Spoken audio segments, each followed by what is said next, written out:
আসসালামু আলাইকুম রহমতুল্লাহি ওবরকাতুহ। সম্মানিত দর্শক, আজকের যে শিরোনামটি, সেই শিরোনামটি করতে আমি উদ্বুদ্ধ হয়েছি বাংলাদেশের প্রবীণ রাজনীতিবিদ, বীর মুক্তিযোদ্ধা এবং বহুকালের প্রত্যক্ষদর্শী কর্নেল অলি আহমেদ বীর বিক্রম। তিনি সেনাবাহিনীতে তার কর্মজীবন শুরু করেছিলেন, মুক্তিযুদ্ধে অংশগ্রহণ করেছেন, শুধু যেন তেনভাবে নয়, একেবারে ফ্রন্টিয়ার লাইনে।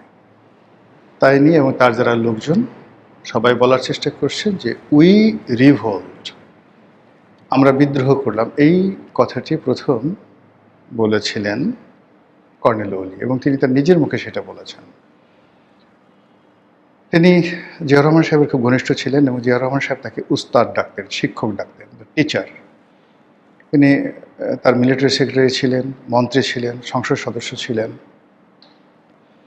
তিনি বেগম জিয়ার খুবই ঘনিষ্ঠ ছিলেন। বেগম জিয়ার একেবারে দুর্দিনগুলোতে যখন তিনি বলতে গেলে একেবারে মানসিকভাবে ভেঙে পড়েছিলেন, তো সেই সময়টিতে তিনি বেগম জিয়ার খুবই ঘনিষ্ঠ ছিলেন এবং তাকে বুদ্ধি দিয়ে, পরামর্শ দিয়ে দিনের পর দিন তিনি বেগম জিয়াকে সাহায্য করেছেন। তারপর বেগম জিয়া আবার যখন রাজনৈতিক দল করেছেন, রাজনীতিতে এসেছেন, ক্ষমতা লাভ করেছেন, কর্নেল অলিকে তিনি যথেষ্ট মর্যাদা দিয়ে, সম্মান দিয়ে তার দলে রেখেছেন।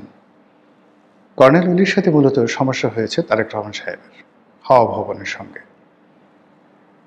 এক, ২ নম্বর সমস্যা হয়েছে যে তার স্ত্রীকে নিয়ে, এবং জামাতের সাথে তার স্ত্রীকে নিয়ে সমস্যা হলো যে ওই সময়টাতে হাওয়া ভবন জনাব তারেক রহমান সাহেব এবং বিএনপি নীতিগতভাবে জামাতকে প্রাধান্য দিত এবং জামাত যা চাইতো সেটাই হতো।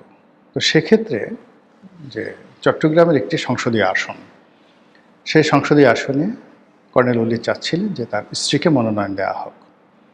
তো সেখানে তার স্ত্রীকে মনোনয়ন না দিয়ে জামাতকে যখন মনোনয়ন দেওয়া হলো এবং এটা নিয়ে যে একটা বিশ্রী পরিস্থিতি তৈরি হলো, সেই পরিস্থিতির প্রেক্ষিতে তিনি সদল বলে বেরিয়ে এলেন বহু সংখ্যক মন্ত্রীকে নিয়ে। আমার মনে নেই, এখনও বোধ হয় বাংলাদেশের ইতিহাসে এত বড় ক্যাবিনেট যাকে বলা হয় বিপ্লব হয়নি। অসংখ্য এমপি মন্ত্রীদেরকে নিয়ে তিনি এসে এলডিপি করলেন বি চৌধুরী সহ। এবং এই ঘটনার সঙ্গে তার নিঃসন্দেহে দেশি বিদেশি যারা শক্তির ধারক, এটা আপনি সিআইএ বলেন, বলেন, সম্পর্কে যে ছিল না তা নয়। এর কারণ হলো আমাদের দেশের যারা একেবারে রাস্তার লেদু গেদু ধলা, এদের সাথেও সিআইএ বড় বড় কর্তারা দেখা করে। তো সেখানে কর্নেল অলি এত বড় একটা সম্পর্ক, মানে সিদ্ধান্ত নেবেন সরকার থেকে মন্ত্রিত্ব ছেড়ে দিয়ে আরও বেশ কয়েকজন মন্ত্রীকে তিনি সেই ক্যাবিনেট থেকে বের করে এনে ৩০-৪০ জন এমপিদেরকে তিনি পদত্যাগ করতে বাধ্য করলেন বা ইনফ্লুয়েন্স করলেন। এটা সহজ ব্যাপার ছিল না। বাংলাদেশে একবারই হয়েছে, ভবিষ্যতে আর হবে না। এটা কর্নেল অলি করেছেন। তো সেই কর্নেল অলি এলডিপির এই কাজ করতে গিয়ে তার বিএনপির সঙ্গে কথা হয়েছে, অনেক নেতাদের সঙ্গে কথা হয়েছে গোপনে। এই কাজ করতে গিয়ে তার আওয়ামী লীগের তৎকালীন যারা নেতা ছিলেন তাদের কাছ থেকে তিনি নিঃসন্দেহে একটা আশ্বাস পেয়েছিলেন যে আপনি যা কিছু করবেন আমরা আছি, যদি আমরা আগামীতে ক্ষমতায় আসি এটা ভালো, অথবা এই পার্লামেন্টে আপনি যদি বিদ্রোহ করতে চান আমরা আপনাকে সমর্থন দেব। এরকম নানা রকম, আপনি যদি প্রধানমন্ত্রী হতে চান আপনাকে দরকার হলে প্রধানমন্ত্রী বানাবো। শেখ হাসিনা এই ধরনের কথাবার্তা বলতে পারেন। ফলে এই কথাগুলো বলার অর্থ যে একটি মানুষ সামরিক বাহিনীতে যোগদান করার পর তিনি দীর্ঘদিন বাহিনীতে ছিলেন, বাইরে ছিলেন, রাজনীতি করেছেন, দলের ভিতরে থেকেছেন, দলের বাইরে থেকেছেন। এখন আবার তারেক রহমান সাহেব যখন ক্ষমতায় এসছেন তাকে সরাসরি চ্যালেঞ্জ জানিয়ে তার এককালীন শত্রু, ঘোরতর শত্রু জামাতের সঙ্গে তিনি মিত্রতা করেছেন। ফলে he is not a normal man. আমি আবার বলি, সে কোনো সাধারণ ব্যক্তি নয়, অসাধারণ ব্যক্তি। এ সমস্ত মানুষ যত বয়স হয় তাদের বুদ্ধির পরিপক্কতা বাড়ে। এ ধরনের মানুষের যত বয়স হয় তাদের তত সাহস বাড়ে এবং অনেকে বুড়ো হলে মানুষের যেমন একটা মতিভ্রম হয়, যেমন ডক্টর মোহাম্মদ ইউনূসের মতিভ্রম, এরকম কিন্তু কর্নেল ওলির এখন পর্যন্ত দেখা যায় না। এখনও সে কেতাদুরস্ত স্টাইল করে চুল মানে মানে যাকে বলা হয়, যেখানে কলপ রাখা দরকার সেখানে কলপ লাগায় কালো রং, যেখানে সাদা করা দরকার সাদা রাখা যায়, পোশাক আশাকে মানে তার বয়স প্রায় 85-86 বছর বা 87 বছর, এটা দেখে একটা মনে হবে না। তার কণ্ঠ ঠিক ওইরকম আছে।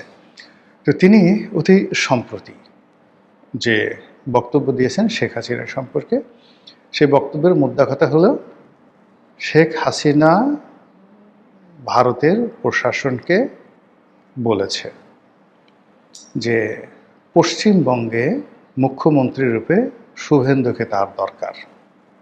বোঝার চেষ্টা করুন। তাহলে ভারতে যেটা গণতান্ত্রিক বিধি ব্যবস্থা রয়েছে সেখানে সবাই যে যার গণতান্ত্রিক অধিকার প্রয়োগ করে জয়লাভ করে আসে। ইলেকশন ইঞ্জিনিয়ারিং এখনও ভারতে কল্পনা করা যায় না, কিন্তু এই পশ্চিমবঙ্গে ইলেকশন ইঞ্জিনিয়ারিং হয়েছে শেখ হাসিনার পরামর্শে। এখন শেখ হাসিনা এই পরামর্শ কাকে দিয়েছেন? নরেন্দ্র মোদী, অমিত শাহকে। তাহলে বুঝুন দিল্লির উপরে শেখ হাসিনার কতটা প্রভাব। এটা আমি তো বললাম যে এই যে এত লম্বা কথা বললাম কর্নেল ওলি সম্পর্কে, এটা পাগলের প্রলাপ নয়। তো শেখ হাসিনা দিল্লিকে বলেছে যে পশ্চিমবঙ্গের ক্ষমতায় তার শুভেন্দুকে দরকার। দ্বিতীয়ত হলো শুভেন্দু তো নর্মাল ভোটে পাশ করবে না। এখন এই ভোটগুলো করার জন্য ইলেকশন ইঞ্জিনিয়ারিং লাগবে। এখন ভারত তো এই ধরনের ইলেকশন ইঞ্জিনিয়ারিংয়ে এক্সপার্ট নয়।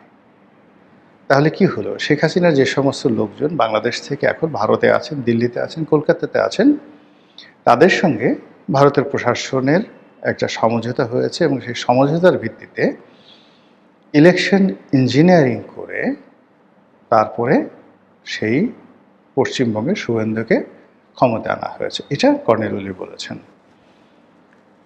আমি ধরে নিলাম এটা সত্য। যদি সত্য হয় তাহলে পশ্চিমবঙ্গে শুভেন্দু নয়, মানে শেখ হাসিনা আসলে পশ্চিমবঙ্গের এখন গভর্নর, মানে যাকে বলা হয় নরেন্দ্র মোদীর প্রতিনিধি। শেখ হাসিনা যেভাবে বলবেন শুভেন্দু সেভাবেই চলবেন। আর পুরো কলকাতা, পশ্চিমবঙ্গ, শিলিগুড়ি, আসাম, এই পুরো এলাকা এখন শেখ হাসিনার একক কর্তৃত্বে চলবে, যদি কর্নেল ওলির এই বক্তব্য আপনি সত্য হিসাবে ধরেন। এবং ইতিমধ্যে দেখবেন যে শুভেন্দু ক্ষমতায় আসার সঙ্গে সঙ্গে বাংলাদেশ এবং ভারতের সম্পর্কটা সেই ইউনূস জমানার চাইতেও খারাপ হয়ে গেছে।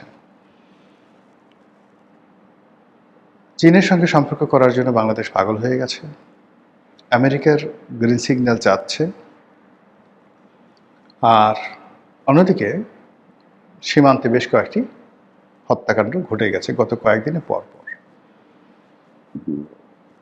এর বাইরে শুভেন্দু সরকার মানে পশ্চিমবঙ্গ সরকার ঘোষণা দিয়েছে যে সীমান্তে কাঁটাতারের বেড়া নির্মাণ হবে এবং বিভিন্ন জায়গাতে এই কাঁটাতারের বেড়া পাহারা দেওয়ার জন্য যে জমি দরকার সেই জমি পশ্চিমবঙ্গ সরকার বিএসএফকে দিবে, যেন তারা অসংখ্য ঘাঁটি এবং চৌকি তৈরি করতে পারে এবং সরাসরি সীমান্তে অনুপ্রবেশ বন্ধ করতে পারে। বাংলাদেশের পক্ষ থেকে বলা হয়েছে বাঙালি কাঁটাতারের বেড়াকে ভয় করে না। এটি খুবই হাস্যকর একটা কথা বলা হয়েছে। বাঙালি কাঁটাতারের বেড়াকে ভয় করে না। তো একজন, এই গল্পটা এরকম যে খুব কমন গল্প, সবাই জানে। সে বলছে যে একজন লোক বলছে তোকে একটা থাপ্পড় দেব। তো প্রতিপক্ষ বলছে যে আপনি থাপ্পড় দেবেন, আমি কি তার জন্য অপেক্ষা করব? আপনি কি বসে থাকবো? তো বলে যে তুই কি করবি? তো বলে যে আমি দৌড় দেব, আমি দৌড় দিয়ে পালিয়ে যাবো যেন আপনি থাপ্পড় দিতে না পারেন। তো এইরকম বাঙালির যে বীরত্ব, সেই বীরত্ব নিয়ে নানা রকম ব্যঙ্গ কৌতুক আছে এবং সেই ব্যঙ্গ কৌতুকের সাথে বাঙালি কাঁটা তারের বেড়াকে ভয় করে না। বাঙালি কাঁটা তারের বেড়া উপড়ে ফেলতে জানে।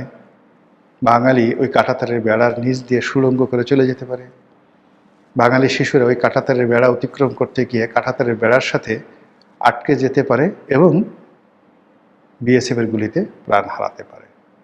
এছাড়া বাঙালি কাঁটাতারের বেড়াকে ভয় করে না, এর কি ব্যাখ্যা হতে পারে, যারা দিতে পারেন তারা দিয়ে দিন, আমি এটাই দিলাম আর কি। এই কথা সরকারের পক্ষ থেকে বলা হচ্ছে। সরকারের আরও দায়িত্বশীল মন্ত্রী, স্বরাষ্ট্রমন্ত্রী, যিনি এই মুহূর্তে কায়েদে আজম, সরকারের কায়েদে আজম, প্রধান ব্যক্তি। তো সেই কায়েদে আজম তিনি বলছেন যে ভারত তার সীমান্তে বেড়া নির্মাণ করবে, কাঁটাতারে বেড়া দিবে, এটা তাদের অভ্যন্তরীণ বিষয়, এটি না আমাদের বলার কি আছে। কথা কিন্তু সত্য। ভারত কাঁটাতারে বেড়া নির্মাণ করবে, তাতে আমাদের কি? আপনার বাড়িতে আপনি দেয়াল তুলবেন, আপনাদের কি? আপনি প্রশ্ন করতে পারেন যে আমরা তার জবাবে দেয়াল তুলব কিনা, এটা হলো প্রশ্ন। তো এইভাবে দেখুন সীমান্ত নিয়ে বাকবিতণ্ডা চলছে, কথাবার্তা চলছে। সরকারের একজন উপদেষ্টা বলেছেন যে আগে যেভাবে শেখ হাসিনার জামানাতে গুলি করে লোক মারা হতো, ওটা এখন আর সম্ভব হবে না। যদি এই ধরনের কাজ দিল্লি করে বা ভারত করে, অর্থাৎ গুলাগুলি করে লোক মারে, বাংলাদেশ বসে থাকবে না। ভালো কথা, ভারত 3 জনকে মেরে ফেলেছে, এখন বাংলাদেশ বসে বসে কয়জনকে মেরেছে বা কীভাবে বসে থেকেছে বা দৌড় দিয়েছে, এ কথা তো আমরা জানতে চাই। আদারওয়াইজ এই ধরনের কথাবার্তাগুলো একবারই বলেছে, কিন্তু দ্বিতীয়বার এই কথাগুলো আর বললে মানুষজন বিশ্বাস করবে না। ইট মিনস ভারতের সঙ্গে বাংলাদেশের যে সম্পর্কটা আশা করা হচ্ছিল নতুন সরকারের জমানাতে, সেটা হচ্ছে না। দ্বিতীয়ত, এটা বুমেরাং হয়ে গেছে ইনু জমানার চাইতে। তৃতীয়ত, যে বর্তমান সরকারকে ক্ষমতা আনার জন্য দিল্লির পক্ষ থেকে, রয়ের পক্ষ থেকে একটা মাস্টার প্ল্যান ছিল। এই ধরনের যে কথাবার্তা ছিল, এটি হয় মিথ্যা, তাহলে এক ধরনের প্রতিক্রিয়া হবে, আর যদি সত্য হয়ে থাকে তাহলে দিল্লি এবং রয়ের কথা যদি সরকার না শুনে, তাহলে সেক্ষেত্রে সরকার, দিল্লির সরকার বর্তমান বাংলাদেশ সরকারের উপরে কী নেতিবাচক শক্তি তারা প্রয়োগ করতে পারে, সফট পাওয়ার প্রয়োগ করতে পারে, এটা নিয়ে আতঙ্কিত হওয়ার যথেষ্ট কারণ আছে। যেটা বলছিলাম, শেখ হাসিনা পশ্চিমবঙ্গে, ইট ডাজ নট মিন যে শেখ হাসিনা একেবারে ফ্লাই করে দিল্লির পরিবর্তে পশ্চিমবঙ্গতে এসে বসবাস করেছেন, তা নয়। এই যে শুভেন্দু যে পশ্চিমবঙ্গের মুখ্যমন্ত্রী হলো, এখন আওয়ামী লীগের যারা লোকজন রয়েছেন তাদের ভিসা আছে না আছে ডাজ নট ম্যাটার, বুক ফুলিয়ে তারা এখন পশ্চিমবঙ্গে ঘুরে বেড়াবে, বিভিন্ন রাষ্ট্রীয় অনুষ্ঠানে যাবে। ওই যে গাজীপুরের মেয়র জাহাঙ্গীর, সে তো বিরাট একটা ফুলের চূড়া নিয়ে শুভেন্দুর সঙ্গে দেখা করে আসলো, এবং সেই ছবি আবার সে ফেসবুকে দিল। আওয়ামী লীগের অসংখ্য টেলিগ্রাম, তারপরে যে সকল সামাজিক মাধ্যমে তাদের নিয়মিত যোগাযোগ হয়, সেখানে এই শুভেন্দুর আগমন, পশ্চিমবঙ্গে বিজেপির যে জয়লাভ, এটা নিয়ে রীতিমতো আনন্দ উল্লাস। এবং আওয়ামী লীগের যারা বাংলাদেশে পালিয়ে আছে, তারা সবাই এখন রীতিমতো প্রতিদিন পালা করে হাঁসের মাংস সেই বিভিন্ন জায়গাতে, যেখানে যেখানে পূর্বাচল আছে, নীলা মার্কেট আছে, তারপর ওয়েস্টিন আছে, যাদের সামর্থ্য আছে সামর্থ্য অনুযায়ী পাল্লা দিয়ে তারা হাঁসের মাংস খাওয়া শুরু করে দিয়েছে। তাদের শক্তি দরকার, গরম দরকার। এরই মধ্যে পশ্চিমবঙ্গের শুভেন্দু সরকারের সাথে সেলিব্রেশনকে কেন্দ্র করে বাংলাদেশের ছাত্রলীগের কয়েক দফা মিছিল হয়েছে। ছাত্রলীগের কমিটিগুলো নতুন করে গঠিত হচ্ছে, একটার পর একটা কমিটি দিচ্ছে। তো এই প্রেক্ষিতে এই যে কর্নেল ওলি যে কথাগুলো বললেন, যে শেখ হাসিনার পরামর্শে ভারত ইঞ্জিনিয়ারিং করে শুভেন্দুকে সেখানে বসিয়েছে, এবং সেটা যদি সত্যি হয়, তাহলে শুভেন্দু বসে থাকবে না, শেখ হাসিনাও বসে থাকবে না, আর সরকার যারা আছেন তারা নিঃসন্দেহে নাকে তেল দিয়ে ঘুমাবে না। বুঝতে পারছেন যে সামনের যে পরিস্থিতিগুলো কতটা জটিল হয়ে যাচ্ছে। মহান আল্লাহ আমাদের সবাইকে হেদায়েত দান করুন এবং হেফাজত করুন। আসসালামু আলাইকুম রহমতুল্লাহি ওয়া বারাকাতুহু।